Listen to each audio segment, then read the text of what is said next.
From the TBD studios, let's talk live with your hosts, Natasha Barrett and Melanie Hastings.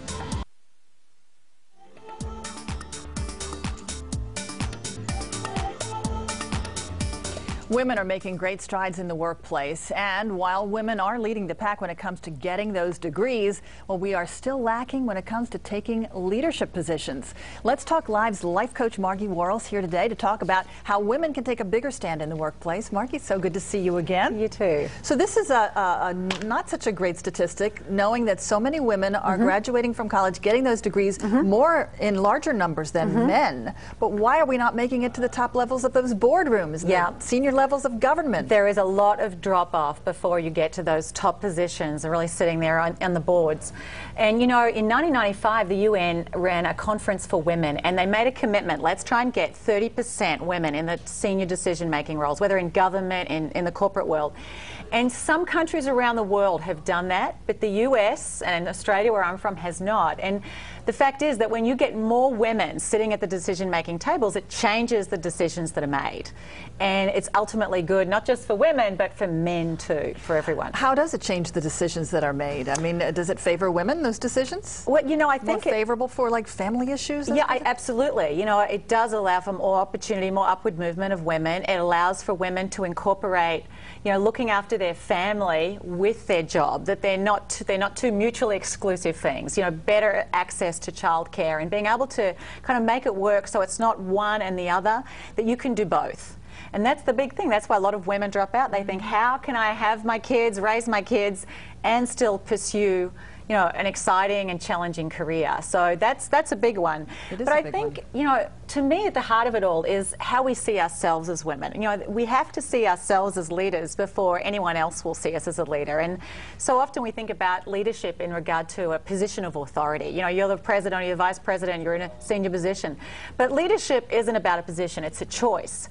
And I think just how you see yourself, knowing that I have the ability to affect change and I have the attributes that are needed to be a leader, is really important for women to kind of have the courage to think bigger about, you know, what's possible for them too. So it starts internally with that mindset. You know, all leadership begins with self-leadership. It does begin with that. And, you know, I think really stepping back and looking at, well, what is it that I can bring? And too often we compare ourselves to men and go, well, you know, I don't have this and I don't have that. But, you know, the new style of leadership that's in today, what we call tentacle, you know, the influence model. You know, in the old days, it was standing on the top of Mount Olympus and hurling a fire baton down. And, you know, you think of that, you know, General Patton style of command and control. Whereas women naturally have a great sense of empathy, very collaborative. And that's the sort of, you know, leadership style that is more and more effective today, not just in organizations, but across the board. I'm glad you brought up that collaborative style, because that is so true. I mean, women may not get the help from men along the way as they climb up that ladder, but women sort of need to help other women, giving them a hand, a helping hand, whatever they can. Absolutely. Right? And, you know, I think sometimes some women can be very, you know, focused on themselves and moving up. And I think as women, we really owe it to all women to support each other. I say lift as you climb. And in fact, I think the National Association for Coloured Women back in the late 1800s, that was their motto, lifting as we climb. And I think as women, you know, to lift other women and champion them and mentor them,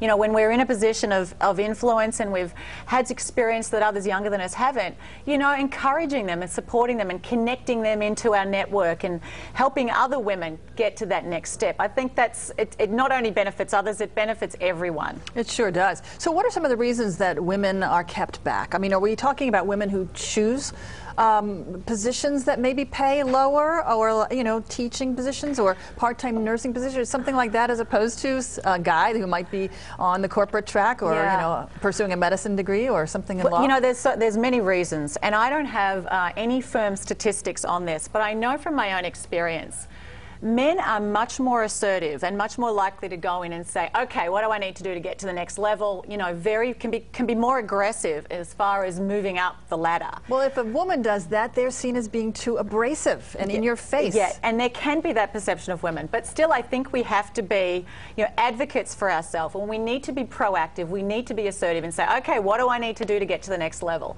And I think there's always balancing. It's not about becoming like a man, because if all we do is try and act like a man in the the workplace, then we lose the difference that difference makes. You know, we are different, and good leadership requires a balance of masculine and feminine traits.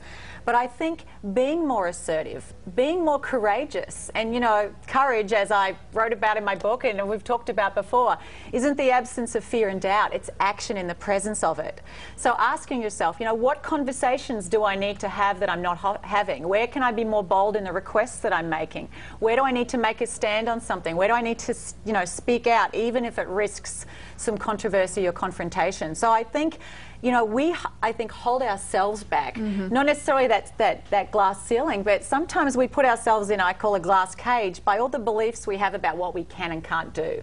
So it does take us stepping up more to that leadership plate, being a little bit more bold and assertive, and also just and not being like more. a guy anymore. I mean, we tried to emulate the guys for a while there, and now can we not use our femininity to our advantage in the workplace? If God wanted us to, you know, look and act like men, He'd have made us look and act like men. You know, we're different, so embrace your womanhood. I think that's really important. Well, Margie, I have to mention you are going to be the one of the opening speakers at this great conference coming up. It's on Monday, and it's called the Women Leading the Future Conference. So tell us about a little bit about that conference and what will you be talking about? Sure. It's actually, I think, April the 30th, but not Monday. It's a Saturday. That's fine, because I'm not going to be there Monday. I'm going to be doing the opening keynote, and that will really be think bigger, live bolder. And I really that's right want up your alley, isn't it? encourage women to just really create a vision for themselves as leaders. And then I'll be running a breakout on courageous leadership. What are the things that we need to do to be more effective and really recognized more for the leader that we are? And I guess there's a website to go and get some tickets to this? Yes, I think womenleadingthefuture.com or .org. Okay, you can go in there and you can check out and go and visit Margie. Yeah, come and she'll along. be speaking. And if you'd like to hear more about what Margie has to say, you can visit her website, MargieWarrell.com. Thanks so much, Margie, Melanie, for coming in.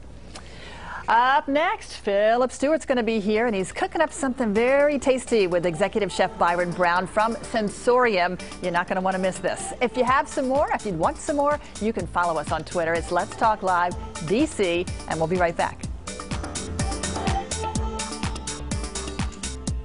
You're watching News Channel 8.